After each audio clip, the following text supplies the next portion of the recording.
কোথায় ছিল রে মধুমাখা হরিনাম নদিয়া নগরে সচি মাতার ঘরে নদিয়া নগরে সচি মাতার ঘরে উদয় হলো নিমাই চাঁদ কে আনিল রে কোথায় ছিল রে মধুমাখা হরিনাম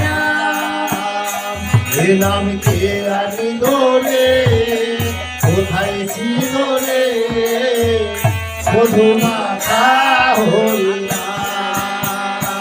এ নাম কে আনিল রে কোথায় ছিল রে মধুমাখা জয় জয় রাধা গোবিন্দ সীতারাম। এই নাম কোথায় ছিল? ছিল গোলকে গোপনে।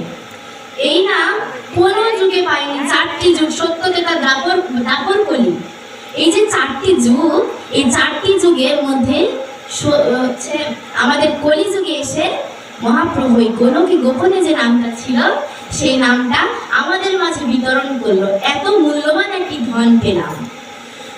তো ভগবান বলেছেন এই নাম যেই করবে সেই মুক্তি লাভ করবে।